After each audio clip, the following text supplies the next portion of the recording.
আসসালামু আলাইকুম। Share school BD থেকে আপনাদের পাশে আছি এবং আপনারা সবাই আমার পাশে থেকে সাবস্ক্রাইব করে আমার পাশে থাকবেন। আজকে মার্কেটটা টোটালি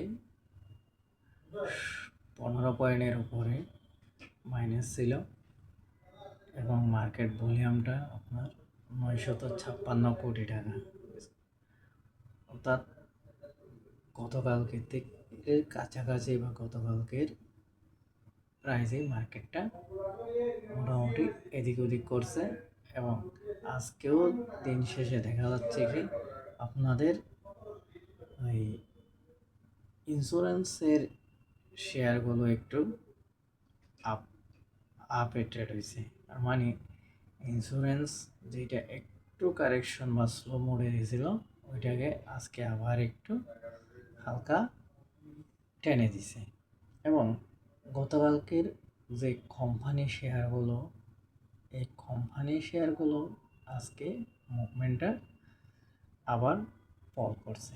তার মানে এখনও বোঝা যাচ্ছে মার্কেটটা আপনার ডিভিডেন্ড ইস্যুকে নিয়ে ইন্স্যুরেন্সে কাজ করতেছে। দেখেন, এখানে দেখেন, আজকেও টপে ছিল ইন্স্যুরেন্স, এরপরে হালকা টেক্সটাইল ছিল, কিন্তু আপনার টপ সেক্টর ভলিউমের মধ্যে আপনি দেখেন ভ্যালুর মধ্যে আপনার ইন্স্যুরেন্স এবং ব্যাংক। তবে সর্বসাকুল্যে দেখা যাচ্ছে কি আজকের দিনটাও ব্যাংকটা সম্পূর্ণ, এই মার্কেটটা সম্পূর্ণ ইন্স্যুরেন্সের উপর চলছে।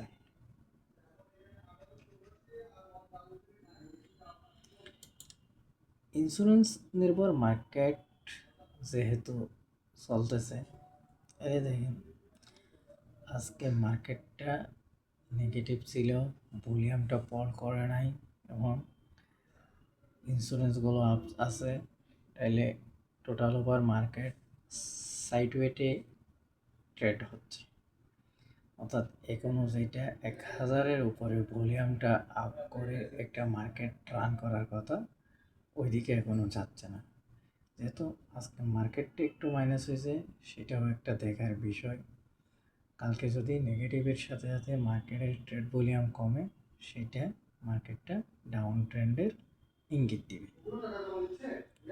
সব কিছু মিলে তবে এখনো পর্যন্ত মার্কেট আপনার বিনিয়োগযোগ্য হিসেবে বিবেচিত হচ্ছে। তবে ইন্স্যুরেন্সগুলো যেহেতু সবগুলো ডিভিডেন্ড চলতেছে, আর ইন্স্যুরেন্সগুলো যেহেতু সবগুলো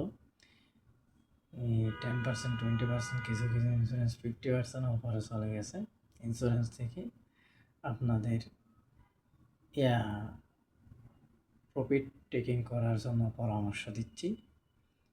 আর এখন আপাতত আপনারা লো পেড শেয়ারগুলোতে আপাতত ইনভেস্টমেন্টে না যাওয়াটা হয়তো একটু বেটার মনে করি, যেহেতু লো পেড শেয়ারগুলোকে আবার একটু কারেকশনে নিয়ে আসছে সেই হিসেবে।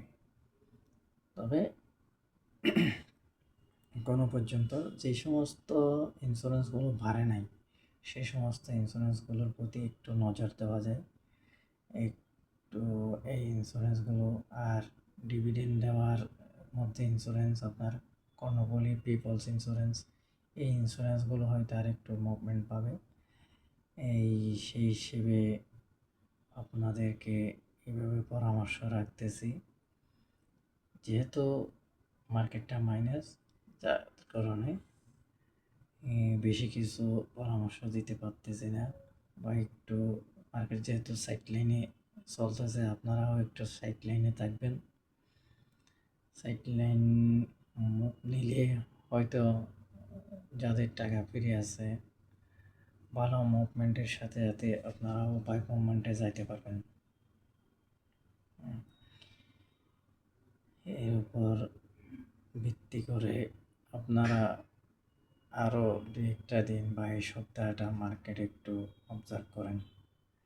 তবে ইন্স্যুরেন্সের দিকে থাকেন, বলবো যে ইন্স্যুরেন্সগুলো বাড়ে নাই, এই ইন্স্যুরেন্সগুলোর দিকে থাকেন। এটাই সবচাইতে বেটার। সালাম আলাইকুম।